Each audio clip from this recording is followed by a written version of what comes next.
جرم عشق از قلم Humaira Fatima episode 40 all rights reserved Urdu novels platform فارم۔ اشال کو جب ہوش آیا اس نے خود کو بند کمرے میں پایا تھا۔ آہستہ آہستہ دماغ نے کام کرنا شروع کیا تو سارے واقعات یاد آئے۔ اس کے چہرے پر ایک سایہ سا لہرایا۔ میر لب آہستہ سے ہلے۔ اس نے ایک نظر پورے کمرے پر ڈالی جو دکھنے میں چھوٹا معلوم ہوتا تھا پر نفاست سے سیٹ تھا۔ پیروں کو عمل میں لاتے وہ وہاں سے اٹھتی دروازے کی طرف بڑھی۔ لاک کو اوپر نیچے کر کے دیکھنے پر اسے یقین ہو چکا تھا کمرہ بند ہے۔ اس وقت اسے یہاں سے نکلنا تھا، اسی لیے اس نے بجائے شور مچانے کے یہاں سے نکلنے کا راستہ ڈھونڈنا ضروری سمجھا۔ کرٹنز بمشکل ہٹاتے اسے کھڑکی نے ایک امید کی کرن دی تھی۔ کھڑکی کے آر پار دیکھتے اسے حیرت کا جھٹکا لگا۔ آس پاس صرف جنگل تھا۔ اس کا ننھا سا دل کانپا۔ اندھیرے سے اسے پہلی بار شدید خوف محسوس ہوا تھا۔ رات شدید کالی تھی یا اسے محسوس ہو رہی تھی۔ خوف سے 2 قدم پیچھے لیے، اتنی ہمت نہیں تھی اس کھڑکی کو پار کرتی جو بہت خطرناک طرح سے بیڑیوں میں جکڑے بند تھی۔ میر کو پتہ چل گیا ہوگا نا میں وہاں نہیں ہوں۔ پتہ نہیں کتنے دیر سے وہ یہاں تھی۔ چھوٹے چھوٹے قدم بیڈ تک بڑھاتے کارنر پر ٹک کے بیٹھتے اس نے پیروں کو فولڈ کیا، چہرہ خود میں چھپایا۔ وہ بالکل ناواقف تھی کہ اسے کس نے اغوا کیا ہے، اسے کن عزائم کے تحت یہاں لایا گیا ہے۔ یہ بھی کہ وہ یہاں سے نکلنے کی کوشش کرے گی تو اپنا نقصان کرے گی۔ ہو سکتا ہے میر یا ڈیڈ کے کوئی دشمن ہو۔ یا اللہ بس صبح ہو جائے۔ کھڑکی کی طرف ایک خوف گیر نگاہ ڈالتے دل ہی دل ورد کیا تھا۔ دماغ بری طرح خوف کی نظر جکڑا ہوا تھا، پر دل کو یقین تھا جانے کیوں، ہاں اس کا دل اس سے اس وقت صرف ایک ہی بات کہہ رہا تھا، اس کے ساتھ کچھ برا نہیں ہوگا، اس کا محافظ اسے بچا لے گا۔ وہ جانتی تھی وہ شخص اسے پاگلوں کی طرح ڈھونڈ رہا ہوگا اور یہاں پہنچ بھی جائے گا، بس تب تک کے لیے اس نے خود کو محفوظ رکھنا تھا۔ فردان تھکا ہارا گھر آیا تھا۔ اس کا رخ اپنی ماں کے روم کی طرف تھا۔ وہاں پہنچتے اس نے ناک کیا جب ان کی آواز پر اندر داخل ہوا۔ سامنے وہ ٹانگ پر ٹانگ چڑھائے مغرورانہ تاثرات لیے LED کو دیکھ رہی تھیں۔ چہرے پر کہیں نہ کہیں غصہ بھی فہم تھا۔ فردان نے ایک نظر وہاں دیکھا جہاں اسی کمرے کا منظر تھا جہاں وہ اشال کو چھوڑ کر آیا تھا، پھر فوراً نظریں پھیر لیں۔ مدھم قدموں سے وہ ماں تک پہنچتا ان کے سامنے بیڈ کے کنارے پر بیٹھا۔ ماں، وہ جو پوری توجہ سے وہیں دیکھ رہی تھی، ان کی نگاہیں پھرتی اس پر آ کر رکیں۔ آئی برو اچکائے اسے بولنے کا اشارہ کیا۔ آپ پریشان لگ رہی ہیں، اب تو وہی ہو رہا ہے جو آپ چاہتی ہیں۔ فردان نے ان کے تاثرات نوٹ کرتے دریافت کیا۔ سامنے دیکھو۔ عجیب سا انداز۔ وہ ناسمجھی سے اسکرین کی طرف مڑا جہاں وہ ہیزل آنکھوں والی پری خاموشی سے بیڈ سے ٹیک لگائے بیٹھی تھی۔ ہیزل آنکھیں پنکھے پر ٹکی تھیں، چہرے پر طمانینت تھی۔ اس میں کیا ہے؟ وہ آپ کی قید میں تو ہے، فردان نے نافہم انداز میں پوچھا۔ جو آپ سخت نگاہوں سے اسکرین کو گھور رہی تھیں۔ ہاں، پر وہ اتنی پرسکون کیوں ہے؟ وہ ڈر کیوں نہیں رہی؟ اسے ڈرنا چاہیے، کیونکہ اسے یقین ہے اس کا شوہر اسے بچا لے گا۔ یہ صرف اس نے سوچا تھا، کہنا مناسب نہیں سمجھا۔ ان کا پاگل پن ایک لمحے کو فردان کو بھی خوفزدہ کر گیا۔ جو ہم کل کرنے والے ہیں وہ ہم آج ہی کریں گے، کھڑے ہوتے اس نے جیسے اعلان کیا۔ فردان کا چہرہ پل میں سفید پڑا، وہ بھی تیزی سے کھڑا ہوا۔ پر ماں، پرور کچھ نہیں، جو میں نے کہہ دیا وہی ہوگا۔ اب تم جاؤ، جاؤ وہاں۔ اسے کچھ کہتے دیکھ فوراً ٹوکتے اسے بھیجنا چاہا، جس پر وہ لب بھیج گیا۔ ٹھیک ہے میں جا رہا ہوں، ریلیکس اوکے۔ ان کے کندھوں کو جکڑتے انہیں ریلیکس کرتے بیڈ پر بٹھایا، پانی پلایا اور باہر کی طرف نکلا۔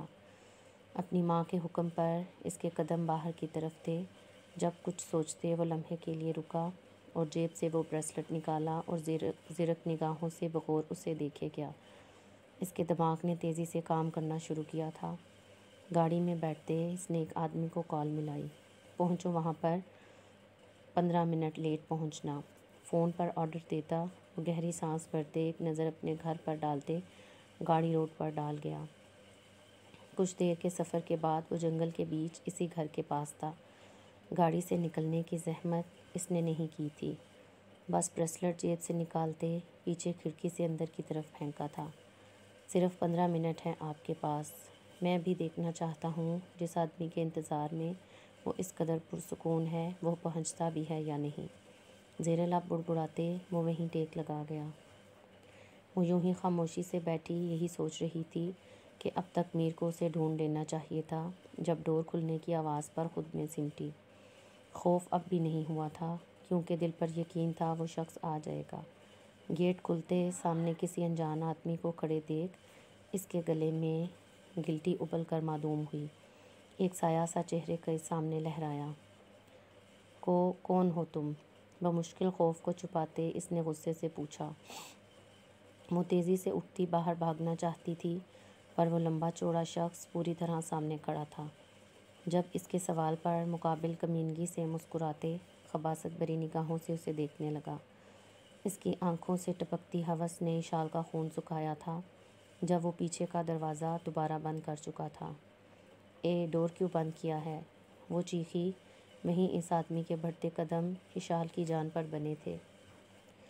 وہیں کرنے جس کے لیے تمہیں یہاں لایا گیا ہے میڈم، وہ کہتے کمینگی سے ہنسا۔ تم جاہل آدمی، میرا شوہر تمہیں چھوڑے گا نہیں، میرے قریب بھی مت آنا۔ انگلی دکھا کر اسے وارن کیا تھا، پر اکیلے کمرے اس ہٹے کٹے مرد کو دیکھتے اس کے دماغ سے یہ تک نکل چکا تھا اسے لڑنا بھی آتا ہے۔ ارے اب تم جیسی چیز میسر آئے تو تمہارے شوہر کو بھی جھیل لیں گے۔ وہ منہ کھولتے غلاظت بک رہا تھا جب وہ ایک ہی جست میں اس تک پہنچتا، اسے بیڈ پر دھکا دیتے اس پر جھکا۔ وہ پوری طاقت لگاتے اسے پیچھے ہٹانے لگی۔ آنکھوں سے کچھ قطرے ٹپکے اور پھر وہ بے اختیار ہوئے۔ نہیں پلیز، میں پریگننٹ ہوں۔ وہ تکلیف سے اسے پیچھے ہٹاتے منت کرنے لگی تھی۔ اسکرین پر دیکھتی اس عورت کے لبوں پر گہری مسکراہٹ تھی، جیسے سامنے کے منظر نے اسے کافی سکون دیا ہو۔ ارے پریشان کیوں ہو رہی ہو؟ تھوڑا صبر کرو، تمہیں بھی سکون ملے گا۔ اس کے مسلسل مزاحمت کرتے ہاتھوں کو جکڑتے اپنے ایک ہاتھ میں قید کیا۔ جب اس کی بات پر اشال نے نفرت سے اس کی طرف دیکھتے اس کے چہرے پر تھوکا۔ اس آدمی کا چہرہ پل میں سرخ ہوا تھا۔ گھٹیا عورت، تیری یہ مجال! وہ غصے سے پاگل ہوتے چیخا۔ بے اختیار اس کا بھاری ہاتھ اشال کے گال پر نشان چھوڑ گیا تھا اور بڑھی ہوئے ناخن گردن پر خراش کی صورت واضح ہوئے تھے۔ آہ! وہ سسکی۔ تم مرو گے، دیکھنا تم مرو گے۔ اشال کو اپنی دھڑکنیں تیز ہوتی محسوس ہوئیں جب وہ بے اختیار مسکرائی۔ اس مسکراہٹ نے دو لوگوں کو چونکایا۔ وہیں باہر گاڑی میں بیٹھے شخص کی آنکھوں میں حیرت ابھری تھی۔ برہم تھا اس لڑکی کے لہجے میں کہ ایک لمحے کے لیے اس آدمی کا دل کانپا، جیسے وہ واقعی اس کی موت کی صحیح سنا رہی ہو۔ وہ سر جھٹکتا ایک بار پھر جھکا، پر لمحوں میں منظر بدلا۔ اب وہ مسکراتے چہرے سمیت نڈھال سی بیڈ پر ٹیک لگائے بیٹھی سامنے کا منظر دیکھ رہی تھی، جہاں وہ شخص پاگل ہوتا اس آدمی پر ٹوٹ پڑا تھا جو کچھ دیر پہلے جانے خود کو کیا سمجھ رہا تھا۔ فردان شہرین عالم نے سامنے اسکرین پر چلتے منظر کو دیکھتے بے اختیار اپنے بیٹے کو کال ملائی جسے انہوں نے خود بھیجا تھا۔ پہلی بیل میں کال ریسیو ہوئی تھی جب انہوں نے تڑپ کے اس کا نام پکارا تھا۔ جی مام۔ وہ جانتا تھا یہ کال آئے گی۔ جب وہ سامنے سے اسے وہاں سے نکلنے کا کہہ رہی تھی، وہ انہیں مطمئن کرتا کال کٹ کرتے وہیں نظریں ٹکا گیا۔ جب سے آئے ہیں اسی طرف متوجہ ہیں، ذرا میری طرف بھی نظریں کرم کر لیں۔ اس آدمی کو زمین پر تڑپتی حالت میں دیکھ اسے یقین ہو چکا تھا یہ آدمی اس کے سامنے مرے گا، پر اپنے منہ کا کیا کرتی جو اتنی دیر سے پریشان رہنے کی وجہ سے پریشان ہو چکا تھا۔ جب بھی سارے لفظوں کو آزاد کرتی ان کی توجہ اپنی طرف کر گئی۔ زمین پر پڑے اس آدمی کو حقارت سے دیکھتے انہوں نے سامنے نظریں جھکائے بندوں کو اشارہ کیا، جو سمجھتے وہ آگے بڑھتے اسے اٹھا کے لے گئے۔ سامنے کھڑے شخص نے اتنی بری طرح سے مارا تھا کہ ان کے ہاتھ لگانے پر بھی وہ کراہ کے رہ گیا تھا۔ اشال اس تک پہنچتے اسے کھڑا کیے، تڑپتے ہوئے اس کے نازک وجود کو خود میں بھیجتے، کتنے لمحوں سے تڑپتے دل اور سسکتی دھڑکنوں کو قرار پہنچایا تھا۔ اس کے وجود کی نرمی محسوس کرتے اندر بھڑکتی آگ پر جیسے ٹھنڈی پھوار برسی تھی۔ خدا کا خوف کریں، سانس نہیں آ رہی مجھے، بمشکل چہرہ باہر نکالتے اس نے معصومیت سے کہا، جسے نظر انداز کرتے وہ اس کے چہرے پر اپنا لمس چھوڑنے لگے۔ تم نے میری جان نکال دی۔ دل نے بس یہی دعائی دی تھی۔ وہ لڑکی دل دھڑکنے کی وجہ بن چکی تھی، اس کی تھوڑی سی دوری دل کو برداشت نہیں تھی۔ اب آپ میری جان کیوں نکال رہے ہیں؟ اپنے گرد ان کا سخت حصار محسوس کرتے اس نے معصومیت سے کہا۔ چلو۔ خود کو پرسکون محسوس کرتے اپنا حصار کچھ نرم کرتے باہر چلنے کی طرف اشارہ کیا، جب اشال نے ان کی بات پر برا سا منہ بنایا۔ اسے رکے دیکھ پیچھے گھومتا سوالیہ نظروں سے اسے دیکھا، جس نے آنکھیں پٹ پٹاتے معصوم صورت لیے باہیں واں کی تھیں۔ اس کی بات کا مطلب سمجھتے وہ گہری مسکراہٹ لیے اسے باہوں میں بھر گئے۔ یہ منظر اس عورت کی نگاہ نے نہیں دیکھا تھا، کیونکہ ان کے ساتھ موجود ٹیم اس آدمی کے ساتھ کمرے میں لگے کیمراز بھی لے کر جا چکی تھی۔ اشال، تھینک گاڈ تم آ گئی، ہم بہت پریشان ہو گئے تھے، خاص کر ڈیڈ۔ گھر پہنچتے کتنی دیر شیزا شاہ اسے ساتھ لگاتے پیار کرتی رہی تھیں۔ ان کی بھیگی آنکھیں بتا رہی تھیں وہ کتنا دیر روتی رہی ہیں۔ سب سے ملنے کے بعد جیا اس کے پاس بیٹھتے پیار سے بولی، تم تو خوش ہوگی۔ اشال نے بمشکل مسکراہٹ دباتے سیریس سے لہجے میں کہا، میں کیوں خوش ہوں گی بھلا؟ جیا کا منہ حیرت سے کھلا۔ میں واپس جو آ گئی ہوں، وہ خوشی سے بولی تو جیا نے گھور کے اسے دیکھا۔ اتنی بدتمیز ہو تم، میں کیا سمجھی؟ جیا نے منہ بناتے ہوئے کہا۔ ایک پل کو اسے واقعی لگا جیسے اشال سمجھ رہی ہو کہ اس کے جانے پر وہ خوش تھی، پر یہاں تو میڈم کو مذاق سوچ رہا تھا۔ تم دماغ کا استعمال ہی کم کرتی ہو، وہ کندھے اچکاتے عام سے لہجے میں کہتی اس کی گھوریوں کو سرے سے نظر انداز کر گئی، جب سمیر جانے کہاں سے حاضر ہوا تھا۔ آپ کو تو خیر کہیں چین نہیں، پر میرے باپ کو آرام کی ضرورت ہے، تو کیا ہی بہتر ہو آپ اپنے روم میں جانے کی زحمت کریں۔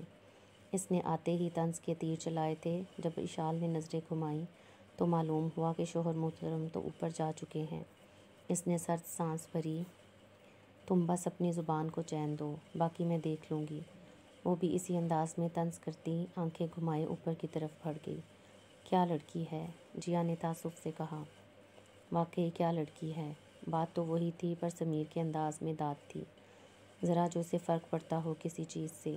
جیا نے اس کی چالاکی یاد کرتے جھرجھری لی۔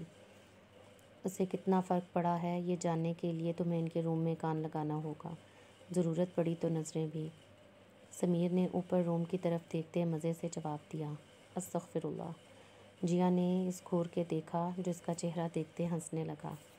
تمہیں ہی جاننا تھا اسے فرق پڑا یا نہیں، سمیر نے معصومیت سے کہا۔ تھینک یو، وہ بس یہی بول سکی۔ یور ویلکم، کندھے تھوڑے جھکاتے داد وصول کی۔ بائی دا وے کس لیے؟ مجھے یاد دلانے کے لیے، جیا نے مسکرا کے کہا، جب سمیر نے آئی برو اچکائے جواب طلب کیا۔ کیا یاد دلایا؟ یہی کہ اشال اکیلی نہیں ہے، اس جیسا ایک اور پیس بھی ہے جسے میں سالوں سے برداشت کر رہی ہوں۔ دانت پر دانت جمائے کہتے تکیہ اس کے منہ پر مارے وہ اپنے روم کی طرف بڑھ گئی۔ پیچھے وہ چہرہ پیچھے دیے ہنس دیا۔ جاری ہے۔ Thanks for watching video, please must subscribe our channel, must like and comment please. آپ لوگوں کو اچانک ایپی چھوٹی لگنے لگتی ہے، حالانکہ یہ اتنی ہے جتنی میں لکھتی ہوں۔ اوکے، پھر کیسی لگی آج کی ایپیسوڈ؟ مجھے اچھے ریویوز چاہیے تاکہ میں نیکسٹ ایپی کشمیر اسپیشل لکھ سکوں۔ چاہتے ہیں پھر آپ کا رسپانس ہی بتائے گا کہ آگے کنٹینیو کرنا ہے یا یوں ہی وائنڈ اپ کرنا ہے۔ جزاک اللہ۔